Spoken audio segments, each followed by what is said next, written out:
5,333. According to the Bureau of Labor Statistics, that's how many workplace fatalities there were in 2019. That works out to about 100 a week, 15 per day. Not one person that left their house that morning thought, I'm going to be a workplace statistic. But that's the reality of the situation when it comes to workplace safety. No one has the intention of dying at work. And that's why workplace safety affects all of us. Whether we're going to work or someone we know is going to work, it's important that we all practice workplace safety. Now, I've been a safety professional for over 18 years. I'm also a CHST, which means I'm a construction safety and health technician. So I know a thing or two when it comes to safety.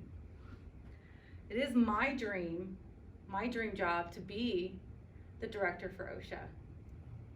And that brings me to my 3 topics, my 3 points I'm going to discuss with you today. My first point is I really want to talk about what OSHA is.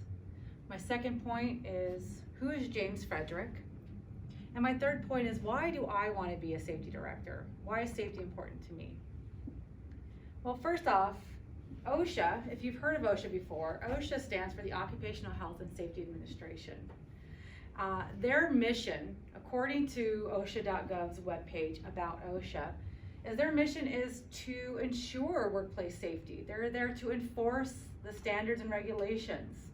They're there to help guide and assist the workers and the employers on how to maintain a safe work environment.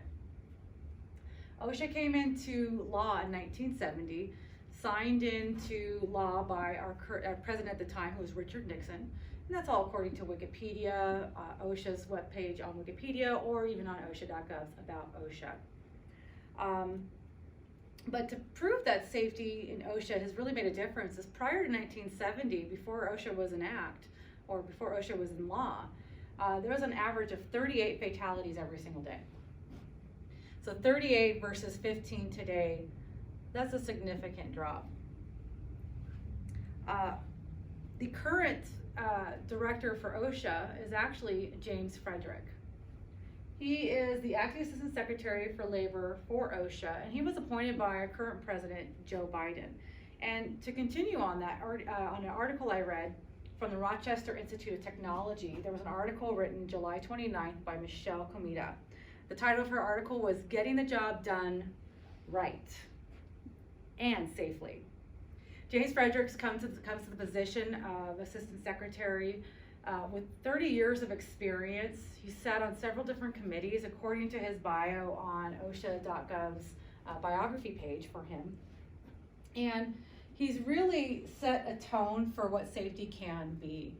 So he's been part of these committees that have really helped to establish standards and regulations.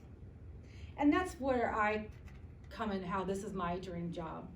For me, working in safety is something I'm very passionate about, but being able to be in a position where I can make real change, where I can make a real difference. I've had my experiences, I've had my ups and downs when it comes to safety, but my down was having to deal with a workplace fatality myself. I don't wish that upon anybody. I never wanted to do that again. So I found myself to be more proactive than reactive. And being in a position where I can help set the tone for safety rules and regulations and help promote it from the top up, that's my dream. To be where James Frederick is and be able to promote safety on a grander scale. So when we talk about my topics today, we talked about OSHA and what they're here for. And like I said, the proof's in the pudding, how they've been able to really lower those statistics over the years. James Frederick's in a position to be able to really make significant change when it comes to workplace safety.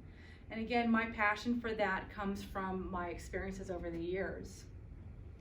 I'd like to leave you with a final thought. Imagine your family and friends and all the things that you enjoy doing with them. Now, what if something happened to them or you? How is that going to affect your world and the things you find joy in? So really think about making safety personal, because it is personal for everybody. And this is what makes safety personal for me. Thank you. I had 71 words on my note card.